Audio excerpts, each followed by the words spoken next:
Fakultas Teknik Elektro dan Informatika Program Studi Sistem Komputer University Surakarta.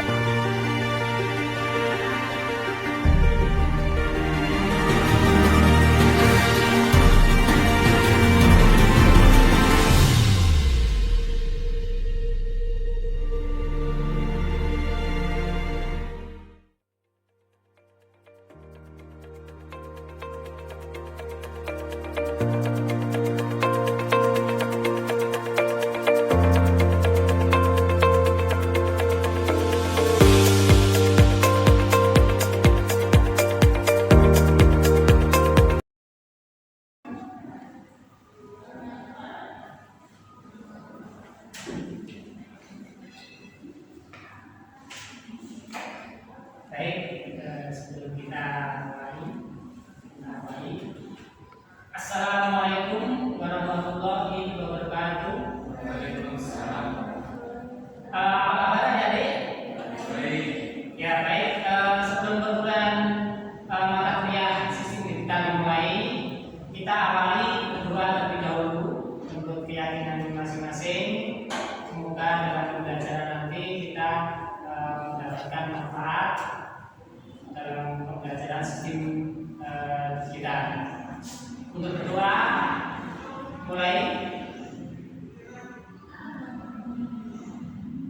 Selesai. Ya, baik. Kita sebelum perkuliahan untuk sistem mata kuliah sistem digital, ini saya jelaskan terlebih dahulu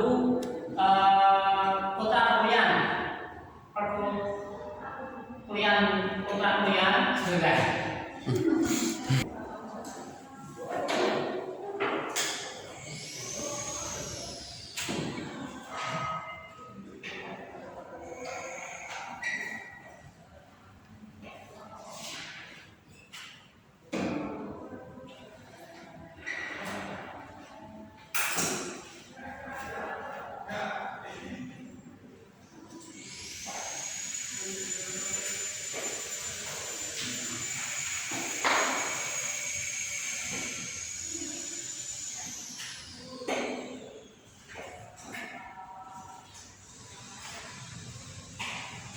Ya, baik, terima kasih.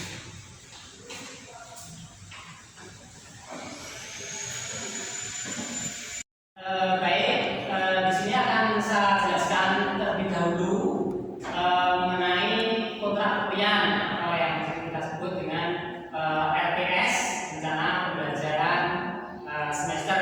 Nah, di mana RPS tersebut adalah nanti materi-materi apa yang nanti disajikan dalam mata kuliah sistem digital. Di sini akan saya jelaskan. Ini bisa dilihat di RPS. Ini adalah untuk materi yang nanti kita sajikan. Seperti yang pertama yaitu gerbang logika, kemudian ada rangkaian gerbang logika, ada AND, OR, NOT, NAND, NOR, XOR, dan XNOR. Kemudian ada rangkaian universal, NOR dengan sifat gerbang logika lain. Kemudian ada rangkaian and full as, kemudian ada rangkaian clock dengan generator ICX 55 sebagai multiplikator stabil. Nah, di sini nanti seperti rangkaian clock usaha generator pakai IC 55 itu nanti bisa kita terapkan. Kita membuat suatu rancangan counter atau menghitung baik up maupun down. Jadi nanti kita bisa terapkan di situ. Jadi sistem kita nanti dalam penerapannya kita bisa mensimulasikan dan bisa menerapkan membuat rancangan. Salah satunya adalah membuat perhitungan baik up atau down. Ini adalah materi-materi nanti dalam pembelajaran 14 kali pertemuan.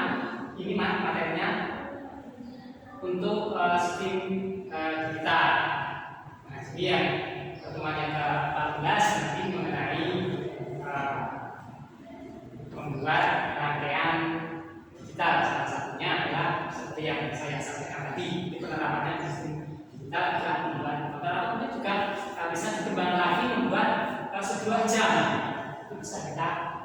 membuat. Dan juga bisa menggunakan aplikasi program simulasi Proteus. Nanti di situ sudah tersedia teman-teman yang tersedia di dalamnya.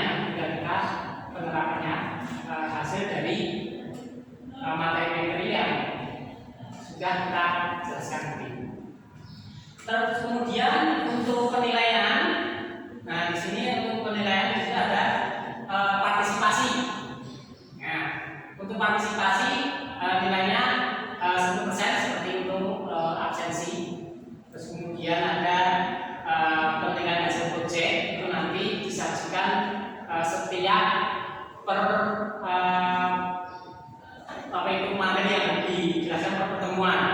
Ini 50%. Misalkan di sini ada 10%, nanti penilaian hasil proyeknya itu adalah 55%. Terus kemudian ada untuk targetnya dari 15% dan untuk tes dan UAS itu dengan 20%. Nah, ini nanti materi-materi yang kita sampaikan dalam satu semester. Di sini sudah saya jelaskan dari pertemuan pertama sampai pertemuan terakhir, pertemuan ke-16 termasuk dari ujian dan UAS. Nah, ini yang saya jelaskan untuk kontrak perkuliahan. Mungkin ada pertanyaan dari kontrak perkuliahan mengenai RPS? Tidak ada ya? Sudah saja. Oke. Baik, kita langsung saja untuk pertemuan hari ini kita akan menjelaskan dasar dari sistem digital. Sebelum kita masuk ke pertemuan pertama itu mengenai digital logika ya, kita langsung konsep dasar sistem digital. Ya, kita mulai. Untuk sistem digital sebenarnya di sini ada dua keluaran output yang dihasilkan, yaitu ada yang dinamakan dengan sistem digital, data analog dan data digital. Kalau untuk data digital itu biasanya outputnya itu hanya apa? 1 dan 0 atau sering disebut dengan biner. Nah, kemudian untuk analog biasanya dia berupa sinyal gelombang. Contohnya seperti apa untuk sinyal analog itu? Seperti jam-jam. Nah, di sini jam ada, mungkin ada yang jam digital dan juga ada jam analog. Nah, jam analog contohnya seperti apa?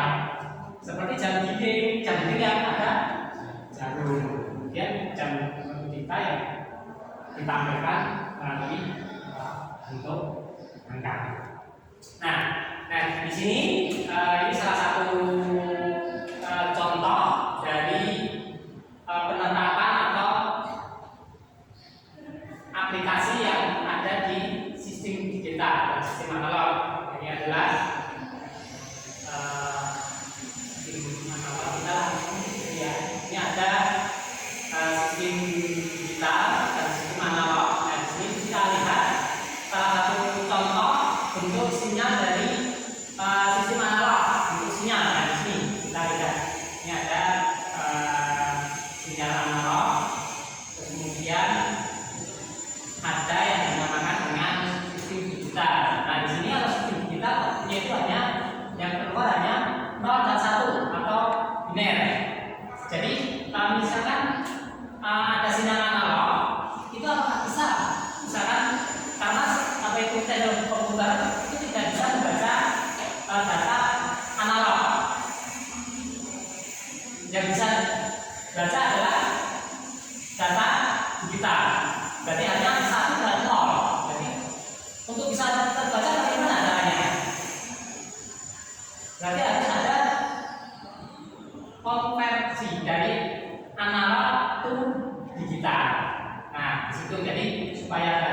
bisa baca dari analog ke dari tadi komputer itu harus diubah terlebih dahulu. Nah, salah satu contoh seperti gambar di sini ini adalah ciri-ciri dari data analog. Masih mungkin kalau untuk jam itu berupa jarum. Kemudian kalau sudah digital dia sudah untuk angka. Jadi di sini untuk kita itu keuntungannya sudah dalam perancangan. Kemudian dari noise tidak terganggu. Beda dengan apa itu analog. Nah, itu sangat apa itu riskan terhadap sinyal yang dikeluarkan, faktor-faktor yang dihasilkan oleh sinyal. Kalau yang di digital itu lebih stabil karena dia hanya satu dan nah, kemudian seperti Anda lihat di sini, nah ini ya. Jadi untuk melihat sinyal analog dikonversikan ke dalam bentuk digital, untuk gambarannya seperti ini. Dari bentuk sinyal analog kemudian kita buat dirubah dalam bentuk digital. Itu analognya seperti ini. Kemudian harus di petakan terlebih dahulu supaya dirubah dalam bentuk digital. Ini salah satu contoh dari pendekatan digital. Karena pendekatan digital biasanya masih menampilkan sebuah angka. Langsung ya. Kemudian di sini ada beberapa kelebihan yang dihasilkan dari sistem digital. Salah satunya ada pendataan lebih mudah dalam penyimpanan informasi, lebih mudah, tingkat keterlibatan lebih akurat, terus kemudian juga mudah diprogram. Jadi bisa diterapkan di dalam misalkan kita mendesain satu di mikrokontrol, itu dasarnya adalah dari sistem kita karena semua datanya itu hanya data biner satu dan nol.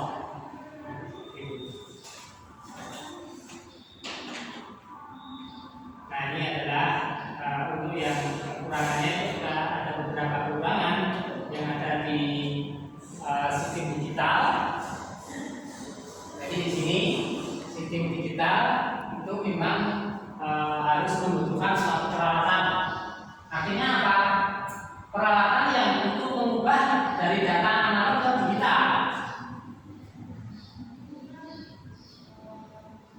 Sehingga nanti akan membutuhkan sedikit waktu tambahan. Kenapa demikian? Karena kan harus dirubah terlebih dahulu datanya. Contohnya itu apa? Salah satu contoh adalah seperti apa? Modem.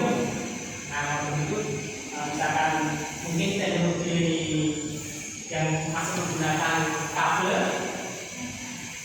maka di situ harus disediakan yang namanya modem, yaitu adalah untuk mengubah dari data analog untuk bisa ditransmisikan ke melalui yang mungkin yang teknologi lama ya pakai tembaga itu ya, kita punya telepon waktu itu menggunakan kabel yang namanya tembaga. Jadi harus diubah terlebih dahulu dari data digital ke analog, kemudian dari analog ke digital supaya ini bisa ditransmisikan, kemudian akan bisa dirubah lagi.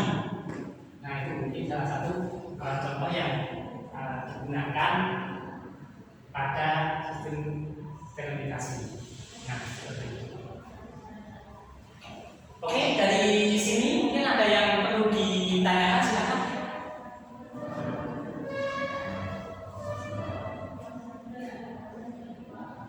Baik, kalau tidak ada kita dilanjut. Kita masuk di gerbang logika. Kita langsung saja. Nah, di sini akan saya jelaskan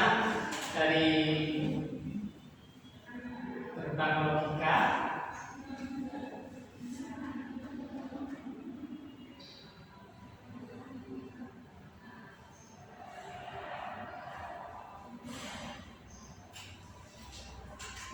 Jadi dasar dari gerbang logika di sini itu pada dasarnya adalah pembentukan sistem digital yang beroperasi dengan bilangan biner. Jadi outputnya itu hanya 1 dan 0. Jadi dari apa itu materi ini untuk dasar dari gerbang logika, nanti kita bisa mensimulasikan, bisa membuktikan dari teori yang ada. Nah di sini kan gerbang logika ada berapa tadi? Ada gerbang N, OR, NAND, dan seterusnya. Nah itu nanti kita bisa buktikan dari teori tersebut, kita buktikan dengan simulasi dengan praktek. Misalkan gerbang N, misal 1 inputnya A1, inputnya B1, maka outputnya berapa? Kalau N 1, betul sekali. Ya, kita lihat di sini untuk tabel kebenaran. Jadi nanti untuk tabel kebenarannya kita buktikan dengan kita menggunakan aplikasi bukan Windows. Nanti ada di situ gerbang N itu IC-nya itu pinnya itu seperti apa, di situ ada semua. Nanti bisa kita buktikan dan kita bisa rancang. Jadi kita tidak perlu harus menggunakan perangkat sebelum kita merancang, kita bisa disimulasikan terlebih dahulu.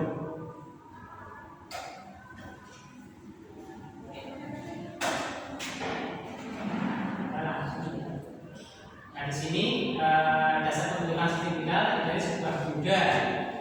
Ada transistor, resistor, saling terhubung menghasilkan keluaran sesuai operasi logika.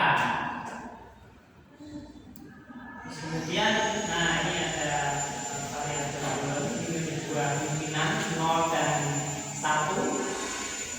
Untuk 0 dan 1 menyatakan angka 0 dan 1, melainkan ada variabel. Artinya apa? 0 itu sama dengan tegangannya adalah ground. Kalau 1 5 volt. Maka yang sering disebut dengan head value. Headnya itu 1 atau dengan 5 volt. Dan untuk 0 itu adalah low atau ground. Nah, ini nanti akan saya jelaskan untuk tabel kebenaran. Salah satu contoh di sini ada gerbang N. Nah, di sini gerbang ini adalah gerbang logika yang mempunyai 2 output masukan dan 1 keluaran. Artinya apa? Berarti inputnya ada 2, menghasilkan keluaran hanya 1. Seperti contoh tadi, misalkan inputnya A1, B-nya 1, maka keluarannya adalah 1. Itu untuk gerbang N. Dan nanti kita bisa buktikan nanti. Kita terapkan dalam praktek. Kita bisa simulasikan. Oke, untuk gerbang N ini adalah tabel kebenarannya. Ini adalah input A, B, sehingga menghasilkan output F menghasilkan A titik B. Misalkan A-nya 0, B-nya 0, makanya keluarannya adalah 0. Kita lanjut, N, dan gerbang OR dan seterusnya. Nanti kita bisa buktikan dari teori ke praktek melalui simulasi. Ya, baik, mungkin ada pertanyaan di sini. Silakan. Tidak ada ya? Oke, kita lanjut.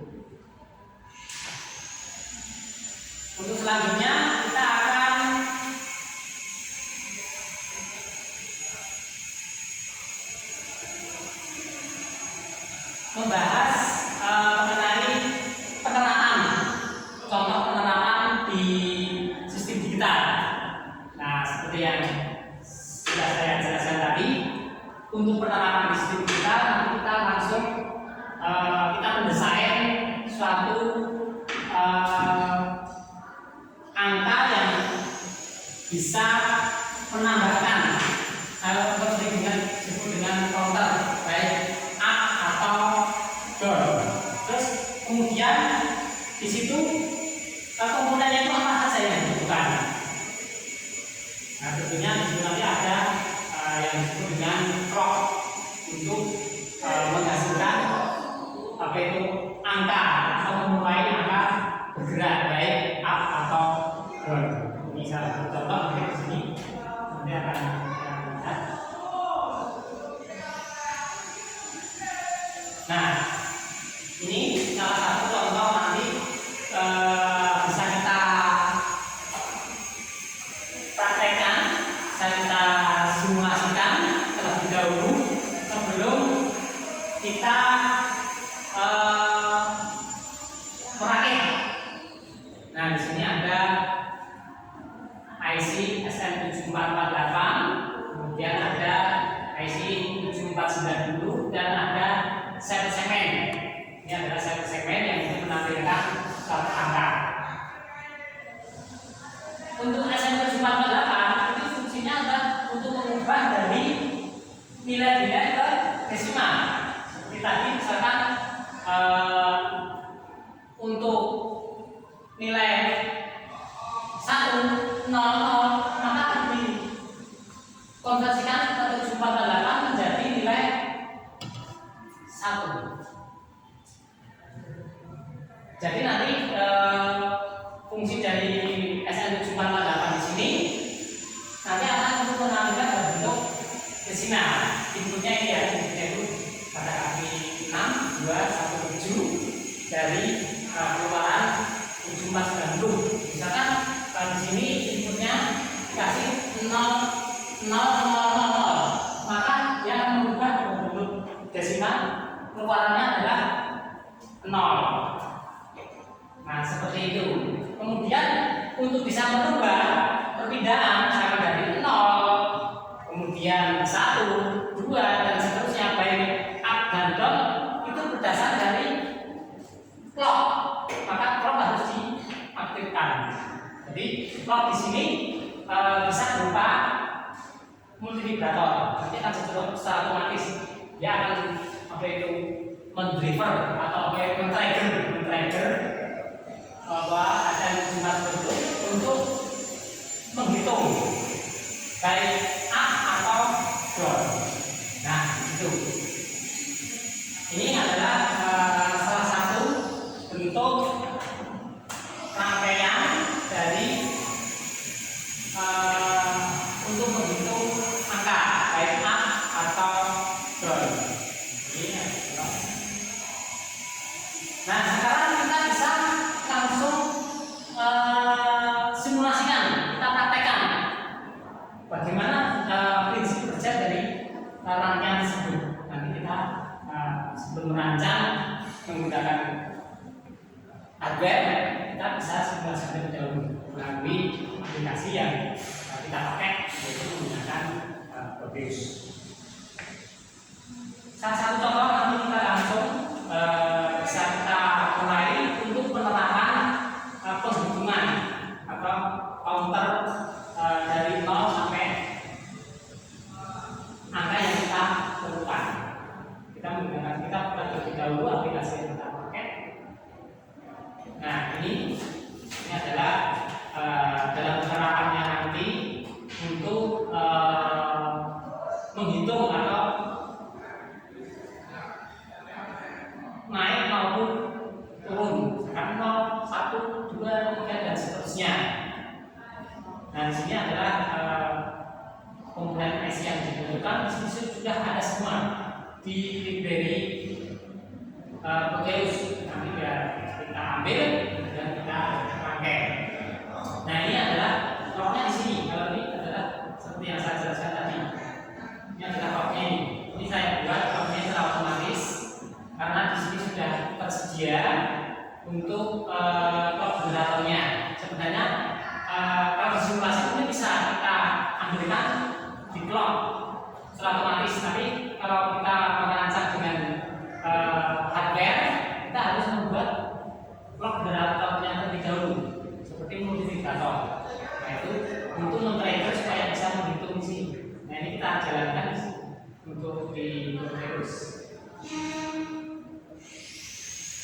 Nah, ini adalah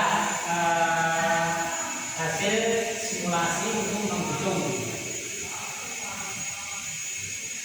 Dan ini adalah penerapan dari sistem kita. Jadi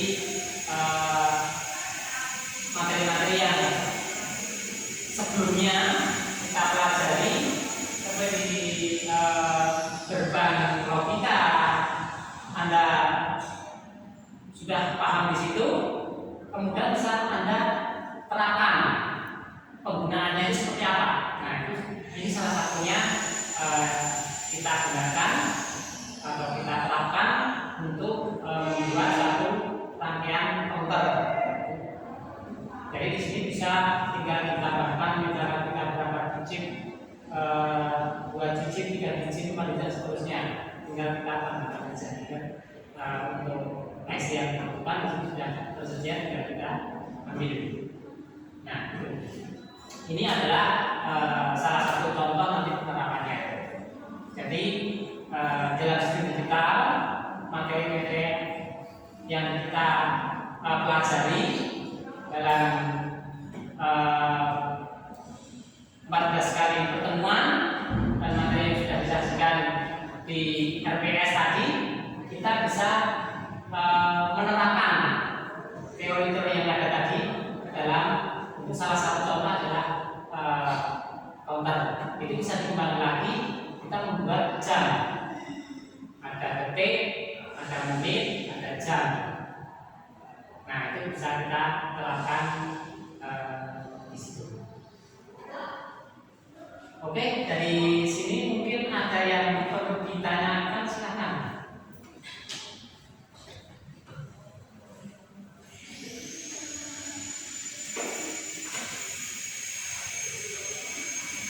Ya, kalau tidak ada untuk pertemuan hari ini, kita akhiri. Semoga materi hari ini bermanfaat dan bisa diterapkan dalam kehidupan sehari-hari kita, bisa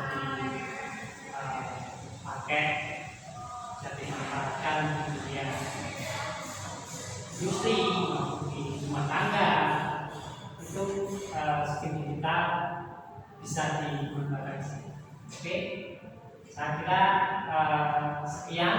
Terima kasih. Assalamualaikum warahmatullahi wabarakatuh.